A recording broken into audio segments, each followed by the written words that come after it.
Joe Biden knows it's disgraceful. He's literally threatening the lives of these justices by the mob they're unleashing. It's the same thing we saw with Black Lives Matter and Antifa riots, where the left embraced them, and now they're embracing mob violence to get their partisan outcome. Really, really disheartening.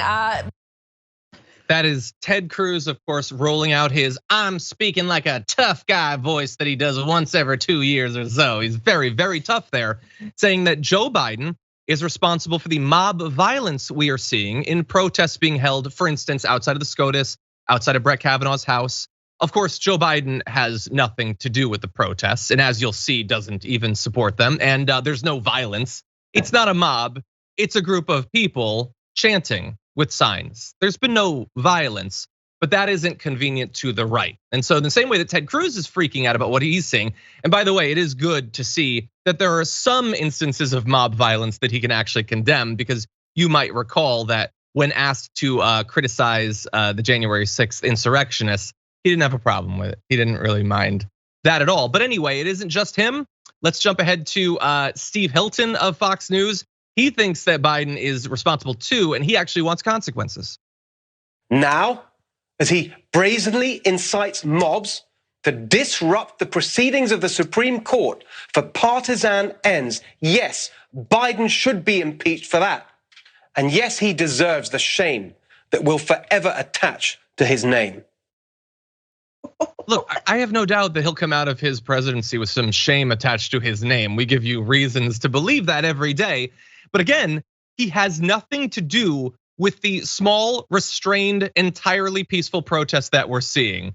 But that is enough. Fox News now, once again, they're the people that didn't have a problem with January 6th and have at the core of their ideology that free speech is the most important thing for our country, are losing their minds, Francesca, over some people like holding signs up outside of Kavanaugh's house and singing.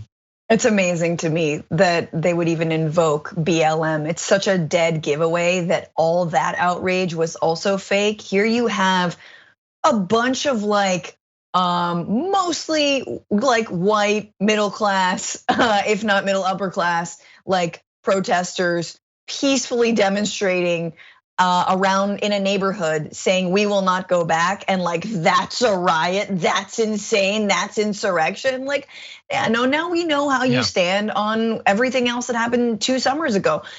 It reminds me of the moment during the Women's March, if you remember, Bikers for Trump, the leader of Bikers for Trump, was going out to the Women's March to show these ladies what was up and sort of wave Trump's victory in everyone's faces. The dude was live streaming and just got like scared and afraid. It was like, I'm surrounded. Like, just grandmas and cats being like, please don't take away our civil rights, and you're surrounded. I love that. They're so terrible.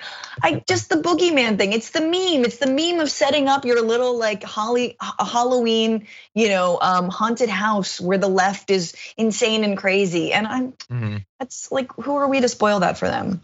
Yeah, that's true. Heads up to the director. I'm gonna jump ahead to the 4th video. We'll return to the 3rd, but because this is gonna prove an interesting point.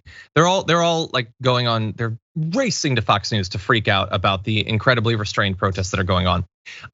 Some are like, they don't get that they're supposed to be vague. Like, they're actually highlighting how ridiculous they're being. Liz Wheeler tweeted out mobs of angry leftists outside Kavanaugh's house. Man, imagine how scared his young daughters must be.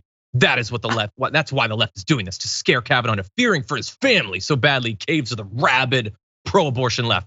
The left is evil.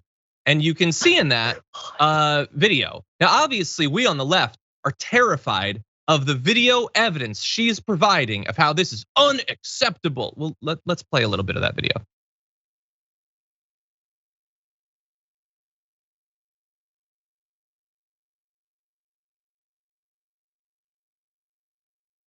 Like, those are weapons. It's a couple dozen people just standing there. They're not breaking down the door. This is what a protest is. That's all that is. That's what she attached to her tweet as proof that they're freaking out. And the issue is that some people who in the mainstream media aren't identified as being on the right, like people formerly of like the Clinton administration, the Biden administration, or the Obama administration, are like, oh my God, they're right. This is not the way. intimidation can't be allowed. And they're looking at that and thinking, no, in this moment where the right is stripping away like fundamental rights from tens over 150 million Americans, this is too far. You're the radicals. And like, this is what happens on our side. It's all about being terrified of sending the wrong message, even though they're being as peaceful. Like, imagine if the January 6th people were that. We wouldn't be talking about January 6th. It would be a random date like any other if that is how they had acted, Francesca. I mean, let's give them something to be scared about, honestly. There need to be more people outside of Kavanaugh's home. And this weekend, March 14th, I think there's gonna be a lot of protests in cities across the country. I think there should be a lot more people there. Of course, our protests are never that scary. And the mother of Heather Heyer would want a word with some of the people claiming that the left is violent. I don't see any white nationalists mowing down protesters. No, because the left doesn't do that stuff, all right? That is reserved for the far right. And it's just, we are being told not to believe all the things we've witnessed over the last 4 or 5 years. But we're not to believe our eyes, and to forget, to have no memory, to have the memory of a gnat. We don't have that memory. In fact, I'm old enough to remember when we all knew this was gonna happen and Trump's 3 appointees were going to overturn Roe v. Wade. So rubber is hitting the road. And if Democrats aren't gonna lead us, then honestly, we just have the people to rely on. Exactly, yeah. These protests should be much bigger, again, peaceful, and that is what they are. And you talk about the gnat memory. So some of you might be able to remember when the Supreme Court decided that there did not need to be a buffer zone around Planned Parenthood and places like that, that fundamentally the right to protest is more important than the safety of the women being harassed and stuff. So you get to be right up against there and protest. But that's not a sacred place. The House of Kavanaugh, that's a sacred place. Don't some people, 9 of them specifically, deserve a right to privacy? That's foundational, that's sacred right there. It's ridiculous, obviously. There's no violence. But again, the right freaks out and then everybody caves. Jen Psaki eventually put out this tweet. POTUS strongly believes in the constitutional right to protest, but that should never include violence, threats, or vandalism. Judges perform an incredibly important function in our society, and they must be able to do their jobs without concern for their personal safety.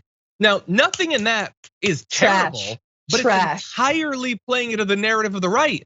That's not what is happening at these protests, but you're pretending that it is. You're doing their work for them. You're being the press secretary for the anti-abortion right there. Yes, that's I mean, I'm sorry, but if there was any more evidence to show that the Biden administration is trash on this issue and on so many issues and caves to the right time and time and time again, that tweet, bye Jen, bye, go enjoy your job at MSNBC, girl. Like, see ya, goodbye. Right, and I'm not saying that this kind of mealy mouth crap is not going to continue, but that is what I'm saying, man. In this country, I wish we had an opposition party, man. I wish the demons in Steve Bannon's head were actually real. I wish we had people standing up for the right to actually. There is nothing. I mean, this is insane.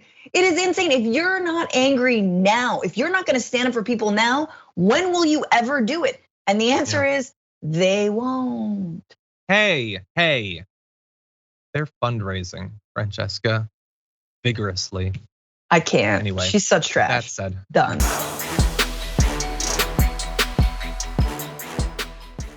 Check out the Damage Report podcast each day, wherever you get your podcasts, whether Pocket Casts or Stitcher or iTunes. You can join me as I give you the news and stories you want, with a range of co-hosts and interview guests jumping in on the fun each day. Again, that's the Damage Report, wherever you get your podcasts. And if you get them at iTunes, don't forget to rate and review. Sometimes I'll read them live on the show.